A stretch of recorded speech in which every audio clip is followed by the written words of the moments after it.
Rash media நண்பர்களுக்கு வணக்கம். நம்மளோட பிக் பாஸ் நிகழ்ச்சியை பொறுத்தவரை இப்போ லைவ் ஸ்ட்ரீம்ல பார்த்தோம் அப்படின்னா ஜாக்லின் சௌந்தர்யா இந்த ரெண்டு பேருமே தனியா உட்காந்து பேசிட்டு இருக்காங்க. இந்த இடத்துல சௌந்தர்யாவா இருக்கட்டும் ஜாக்லினா இருக்கட்டும் ரெண்டு பேருமே முத்துக்குமரன் போலியா நடிக்கிறான், தன்னை நல்லவனா காட்டிக்கணும் அப்படிங்கிறதுக்காக தான் பல வேஷங்கள் போடுறான் அப்படிங்கிற மாதிரி இவங்க ரெண்டு பேரும் பேசுறாங்க. அப்படி என்ன பேசுனாங்க, அதுல உண்மைகள் என்ன இருக்குது அப்படிங்கறத இந்த வீடியோல பார்க்க போறோம். வீடியோக்குள்ள போறதுக்கு முன்னாடியே நம்ம சேனலுக்கு நீங்க புதுசா இருந்தீங்க அப்படின்னா மறக்காம சப்ஸ்கிரைப் பண்ணிருங்க. வாங்க வீடியோக்குள்ள போலாம். இந்த பிரச்சனையை பொறுத்தளவுல சௌந்தர்யா நடந்து முடிஞ்ச டாஸ்க் புரிஞ்சிக்காம விளையாண்டேன் அப்படிங்கிற மாதிரி கதறிக்கிட்டு இருக்காங்க. அதாவது இன்னைக்கு பிக் பாஸ் ஒரு டாஸ்க் கொடுக்கறாருங்க, வேற ஒண்ணுமே கிடையாது. இந்த பிக் பாஸ் வீட்டுக்குள்ள தன்னை நல்லவனா காட்டிக்கணும் அப்படிங்கிறதுக்காக நல்லவன் வேஷம் போடுறது யாரு, அதே மாதிரியே அந்த நபர் தேவையில்லாம சண்டை இழுக்க மாட்டாங்க, சண்டை நடந்தா அந்த சண்டையில கலந்துக்கவும் மாட்டாங்க, ரொம்பவே நல்லவங்க மாதிரி நடிப்பாங்க, அது யாருன்னு சொல்றாரு. இதோட பொருள் என்ன அப்படிங்கிறது பாக்குற உங்க எல்லாருக்குமே தெரியும். நம்ம எல்லாம் நார்மல் ஆடியன்ஸ் தானே, ஆமா தானங்க. அதாவது இந்த பிக் பாஸ் வீட்ல போலியா நடிக்கிறவன் யாரு அப்படிங்கறத சொல்லியிருக்காங்க. ஆனா இந்த பிக் பாஸ் வீட்ல இருக்கிற விஜய் டிவி ப்ராடக்ட் எல்லாருமே நல்லவங்க யாரு, இவங்க தான் நல்லவங்க, அவங்க தான் நல்லவங்க அப்படிங்கிற மாதிரி நல்ல விதமா காரணத்தை சொல்லி ஒவ்வொரு நபர்களையா சொல்றாங்க. பாக்குறதுக்கு செம காமெடியா இருந்துச்சு.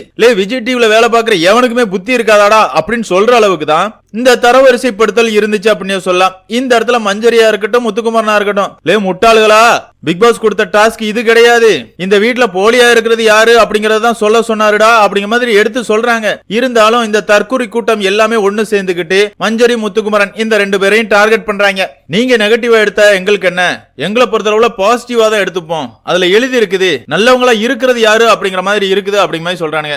பார்க்கும்போது செம காமெடியா இருந்துச்சு. இதை வச்சுதான் சௌந்தர்யா சொல்றாங்க, ஐயோ எனக்கு டாஸ்க் புரியவே இல்ல, டாஸ்க் முடிஞ்சதுக்கு அப்புறமா தான் எனக்கு டாஸ்கே புரியுது, இப்படி தெரிஞ்சிருந்துச்சு அப்படின்னா நான் முத்துக்குமரனோட பேரை தான் சொல்லியிருப்பேன், முத்துக்குமரன் தான் நடிச்சுக்கிட்டு இருக்கான், முத்துக்குமரன் போலியா இருக்கான் அப்படிங்கிற மாதிரி இந்த சௌந்தர்யா சொல்லிக்கிட்டு இருக்காங்க. சௌந்தர்யாக்கா நீங்க எப்படிக்கா இருக்கீங்க? முத்துக்குமரன் அவருக்கான கேள்விகள் கேட்கிறாரு. வேற யாருக்காவது அநியாயம் நடந்தாலும் அந்த இடத்துலயும் கேள்வி கேட்கிறாரு. கேம சரியா விளையாடுறாரு.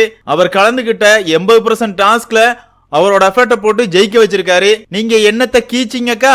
உங்களோட ரியாக்ஷனை வச்சு மத்தவங்களை அசிங்கப்படுத்துறது, கேவலப்படுத்துறது, இரிட்டேட் பண்றது, ப்ரொவோக் பண்றது, இதை தானக்கா பண்ணிக்கிட்டு இருக்கீங்க. அது மட்டும் இல்லக்கா, நீங்க முதல் 3 வாரங்கள்ல ரொம்பவே நல்லவங்களா இன்னசென்ட்டா நடிச்சீங்களே, அந்த சௌந்தர்யாவை எங்கக்கா? நாங்க அந்த சௌந்தர்யாவை தான் தேடிக்கிட்டு இருக்கோம், அவ்வளவு கியூட்டா நடிச்சீங்களேக்கா. அதுக்கப்புறமா ஒரு 2 வாரம் சொர்ணாக்காவா மாறினீங்க. அதே மாதிரியே இன்னொன்னு சொல்ல மாட்டேன், இன்னசென்ட்டா இருக்கும்போது எனக்கும் பசிக்கும்ல, எனக்கும் வயிறு இருக்குல்ல அப்படிங்கிற மாதிரி திருடி தின்னுகிட்டே இருப்பீங்களே, எல்லாமே நாடகமா குமாரு அப்படிங்கிற மாதிரி தானே இப்ப நடந்துகிட்டு இருக்கீங்க. அதாவது சௌந்தர்யா, உனக்கெல்லாம் முத்துக்குமரனை குறை சொல்றதுக்கு எந்த தகுதியுமே கிடையாது. வெளியே பிஆர் டீமை செட் பண்ணி வச்சுக்கிட்டு உள்ள எந்த ஆணியும் புடுங்காம மத்தவங்களை இழிவுபடுத்துறத மட்டும்தான் வேலையை வச்சுக்கிட்டு இருக்கிற. நீ போய் எந்த டாஸ்க வின் பண்ணி கொடுத்துருக்க? டாஸ்க் விளையாட தெரியாது, டாஸ்க் லெட்டர் கூட படிக்க தெரியாது. உன்னோட டான்ஸ பார்த்தா டான்சர் எல்லாம் தற்கொலை பண்ணி செத்துற வேண்டியதுதான். பேச வராது. உனக்கு தெரிஞ்ச ஒன்னே அடுத்தவங்களை இழிவுபடுத்துறது, மார்க் பண்றது, அது மட்டும்தான். அதை வச்சுதான் இவ்வளவு நாள் உருட்டிக்கிட்டு இருக்க. நீ எல்லாம் முத்துக்குமரனை கேலி பண்றியா அப்படிங்கிற மாதிரி தான் இருந்துச்சு. அடுத்ததா ஜாக்லின் அக்கா சொல்றாங்க, அதாவது முத்துக்குமரன் போய் நான் அட்வைஸ் பண்ணேன், என்ன முத்துக்குமாரா ரொம்பவே டவுனா இருக்கிற, இப்பெல்லாம் இருக்காத அப்படிங்கிற மாதிரி எல்லாம் சொன்னேன். அந்த இடத்துல முத்துக்குமரன் என்கிட்ட சொன்னான், நான் தான் இப்படி முடிவு பண்ணி இருக்கிறேன், எனக்கு தெரிஞ்சுதான் நான் இப்படி பண்றேன் அப்படிங்கிற மாதிரி சொல்றான். அப்ப எல்லாமே நாடகமா பாரு, கேமுக்காக எப்படிலாம் பண்றாங்க பாரு அப்படிங்கிற மாதிரி ஜாக்லின் புலம்பிட்டு இருக்காங்க. ஜாக்லின், இவ்வளவு வக்கனையா நீங்க கேமரால பதிவு பண்ணிட்டு இருக்கீங்கல்ல, உங்களை பத்தி எங்களுக்கு தெரியாதா? ஆமா தானங்க. ஜாக்லின் அக்கா வைல்ட் கார்டு என்ட்ரி வர்ற வரைக்கும் நான் தாண்டா சொர்ணாக்கா, எவன் பேச்சையும் நான் கேட்க மாட்டேன்டா அப்படிங்கிற மாதிரி ஆடிக்கிட்டு இருந்தாங்க. வைல்ட் கார்டு என்ட்ரி வந்துச்சு. மஞ்சரியை பொறுத்தளவுல ஜாக்லின் வெளியே எல்லாருமே உன்னை கழி ஊத்துறாங்க அப்படிங்கறத ஜாக்லின் சொல்லிடுறாங்க.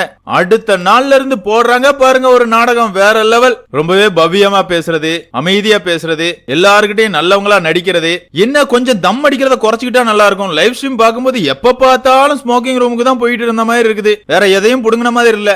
அதே மாதிரி தான் ஜாக்லின் எந்த டாஸ்க்ல என்னத்தை கிழிச்சாங்க, எதுவும் கிழிக்கல. இந்த அம்மாவை பொறுத்தளவுல வந்த நாள்ல இருந்து இன்னைக்கு வரைக்கும் அழுதுதான் சீன் கிரியேட் பண்ணிட்டு இருக்காங்க. இவங்க எல்லாம் முத்துக்குமரனை குறை சொல்றதெல்லாம் பார்க்கும்போது செம காமெடியா இருந்துச்சுங்க. என்னதான் இருந்தாலும் இந்த கோவா கேங்க பொறுத்தளவுல இந்த கோவா கேங்கோட அழிவு ஆரம்பம். அதாவது ஜாக்லினை பொறுத்தளவுல பக்கா பிளானோட தான் இந்த கோவா கேங்க சேர்த்தாங்க. சௌந்தர்யாவுக்கு ஆதரவு இருக்குது. சௌந்தர்யா நாமினேஷன்ல வரல அப்படின்னா சௌந்தர்யாவோட ஆதரவாளர்கள் சௌந்தர்யாவுக்கு நண்பியா நடிக்கிற எனக்கு தான் ஓட்டு போடுவாங்க அப்படிங்கறதுனாலதான் இந்த கேங்கையே கூட்டினாங்க. எல்லாம் கொஞ்ச காலம் தாங்க.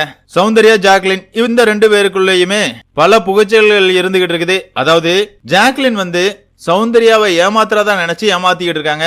அதே மாதிரியே தான் சௌந்தர்யாவை பொறுத்தளவுல அவங்களுமே நட்பா இருக்க மாதிரி நடிக்க தான் செய்யறாங்க. பல இடங்கள்ல ஜாக்லினை புறம் பேசுறதெல்லாம் நம்ம பாத்துக்கிட்டு தான் இருக்கிறோம். இவங்களோட நட்பு உண்மையான நட்பு எல்லாம் கிடையாது, போலியான நட்பு தான். தனக்காக பேசுறதுக்கு ஒரு ஆள் வேணும் அப்படிங்கறதுக்காக தான் இந்த கூட்டணியை அமைச்சு வச்சிருக்காங்க. இதுல கேமே காலியானது அப்படின்னா ஜெஃப்ரி ரயன் இந்த ரெண்டு பேரோட கேமே காலி ஆயிருச்சு அப்படின்னு சொல்லலாம். ஜெஃப்ரியை பொறுத்தவரை வீக்கெண்ட் எபிசோட்ல பொய் சொன்னதா இருக்கட்டும், பல இடங்கள்ல சௌந்தர்யா ஜாக்லினுக்கு சொம்பு தூக்குறதா இருக்கட்டும், 24 மணி நேரத்துல 20 மணி நேரம் 2 பேர் மடியில படுத்திருக்கிறதா இருக்கட்டும், இதுலயே ஜெஃப்ரி காலி ஆயிட்டான். ரயானை பொறுத்தளவுல சுயமா யோசிக்கிறதே கிடையாது. ஜாக்லின் சௌந்தர்யா இவங்க சொல்றத வச்சேதான் அவன் யோசிக்கிறான். அந்த வகையில இந்த 2 பேர் கேமையும் முடிச்சு விட்டாங்க. இப்படி அடுத்தவங்க கேம் அழிச்சு ஆடுற இவங்களால கண்டிப்பா ஃபைனல் வர முடியாது, மக்கள் ஆதரவும் கிடைக்காது அப்படிங்கறத என்னோட கருத்து. என்னதான் இருந்தாலும் முத்துக்குமாரனை குறை சொல்ற இந்த ஜாக்லின் சௌந்தர்யா இந்த 2 பேரை பத்தி நீங்க என்ன நினைக்கிறீங்க அப்படிங்கிற உங்களோட கருத்துக்களை மறக்காம கமெண்ட்ல மென்ஷன் பண்ணுங்க. இந்த வீடியோ உங்களுக்கு பிடிச்சிருந்தா லைக் பண்ணுங்க, ஷேர் பண்ணுங்க, மறக்காம சேனலை சப்ஸ்கிரைப் பண்ணுங்க. Thank you friends.